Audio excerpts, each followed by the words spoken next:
Film city Noida स्थित मारवा studio में 3 दिवसीय चलने वाले 11वें ग्लोबल लिटरेरी फेस्टिवल नोएडा 2025 के पहले दिन के दूसरे शत में कवि सम्मेलन में साहित्य प्रेमियों को ऐसे ही अद्भुत अनुभव दिया, जहां कवियों ने अपनी रचनाओं से सबको जागरूक किया। दीप प्रज्वलन और गणेश वंदना के साथ कार्यक्रम की शुरुआत की गई। इसी दौरान कार्यक्रम में doctor Sandeep Marwah, festival president and chancellor AAFT university of media and arts, Nisha Bhargava, प्रसिद्ध कवित्री प्रतिभा जौहरी, प्रसिद्ध कवित्री एंड लेखिका सुशील भारती, फेस्टिवल डायरेक्टर उपस्थित रहे। कार्यक्रम में बुके भेंट कर अतिथिगण का स्वागत किया गया। डॉक्टर संदीप मारवा ने कहा, कवि सम्मेलन सिर्फ शब्दों का मेल नहीं, ये भावनाओं और विचारों का संगम है। कविता वह शक्ति है जो दिलों को जोड़ती है, सोच को गहराई देती है और समाज को दिशा प्रदान करती है। वहां मौजूदा अतिथिगण ने भी कविताओं के माध्यम से अपने विचारों को साझा किया। इसी दौरान कार्यक्रम में न्यूज़ लेटर डे फर्स्ट मंथन के पोस्टर रिलीज किया गया।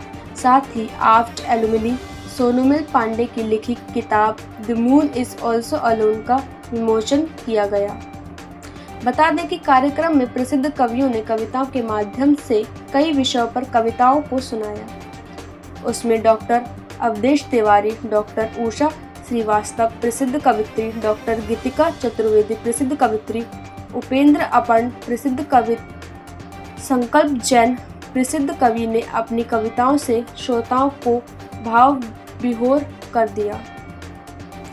कार्यक्रम में अंत में डॉक्टर संदीप मारवा ने सभी अतिथिगण को फेस्टिवल मोमेंटो और फेस्टिवल पार्टिसिपेशन सर्टिफिकेट देकर सम्मानित किया। मैम, अपना परिचय देते हुए आज आप 11वें ग्लोबल लिटरेरी फेस्टिवल में अच्छा, क्या बताना चाहेंगे कवि सम्मेलन के बारे में? मेरा नाम प्रतिभा जौहरी है और मैं हिंदी में उपन्यासकार और मैं एक कहानीकार हूँ। कविता भी करती हूँ, लेकिन मेरा मेन जो है मैं उपन्यासकार हूँ। बहुत सारी मेरी पुस्तकें प्रकाशित भी हो चुकी हैं और लोग पसंद करते हैं, तभी आगे लिखने की प्रेरणा मिलती है। युवाओं के लिए क्या कहना चाहेंगी मैम? एक तो मैं ये कि कुछ नहीं, लिखते रहिए, मेहनत करिए और एकदम से इम्पेशेंट होके ये नहीं कि आज मैंने लिखा आज ही पब्लिश हो गया। तो मेहनत इसमें बहुत है, आपको स्ट्रगल भी करना पड़ता है। मैंने भी किया है, मतलब आपकी किताब पब्लिश होती है और आप कहानी पढ़ती हैं तो कोई उसको लाइक करता है, कोई क्रिटिसाइज, उसके लिए तैयार रहना चाहिए। क्रिटिसिज्म तो होता है, तो मैं युवाओं से ये कहूँ, लिखते रहिए, कभी भी निराश मत होइए। ये नहीं कि मेरी कहानी मैं ये लिख दिया वो लिख दिया, ऐसा नहीं होता है। आप निराश मत होइए, लिखते रहिए। मैं कवि संकल्प जैन गाजियाबाद से, और मैं AFT की पूरी टीम को, संदीप मारवा जी को बहुत आभार उनका व्यक्त करता हूँ। इतना शानदार कार्यक्रम, इतनी जानदार व्यवस्था और क्या शानदार बच्चों ने सुना है। तो मुझे लगता है कि देश का भविष्य जो है सही हाथों में है और सही दिशा में जा रहा है। रास्तों की दिलकशी अपनी जगह, चलने वालों की भी मर्जी चाहिए। यूं तो महफिल में हम पढ़ते रहे, सुनने वालों की भी मर्जी चाहिए। लाख आंसू इश्क भी रोए तो क्या, आसमानों की भी मर्जी चाहिए। ये सेशन दूसरा हमारी कविताओं से भरा हुआ, देश के जाने पहचाने कवि इस वक्त यहाँ पर मंच पर मौजूद हैं। हर शख्स अपनी कविताओं को बड़ी खूबसूरती से पढ़ रहा है और एक एक कविता में ज़िंदगी के वो सार छुपे हुए हैं, जिन्हें सीखने के लिए हम लोग कई कई किताबें भी पढ़ते हैं। यही फ़ायदा होता है कविताओं का, जहाँ प्रोस जो है, जहाँ पे शब्द कई कई पेज पढ़ने के बाद भी समझ नहीं आती, वहीं कविताओं की दो चंद लाइनें जो हैं वो ज़िंदगी के सार को समझा देती हैं कि बुरा जो ढूंढन मैं गया, बुरा न मिला कोई, जो मन खोजा आपना, मुझसा बुरा न कोई। मतलब दो लाइनों के अंदर पूरी ज़िंदगी का सार छुपा हुआ है।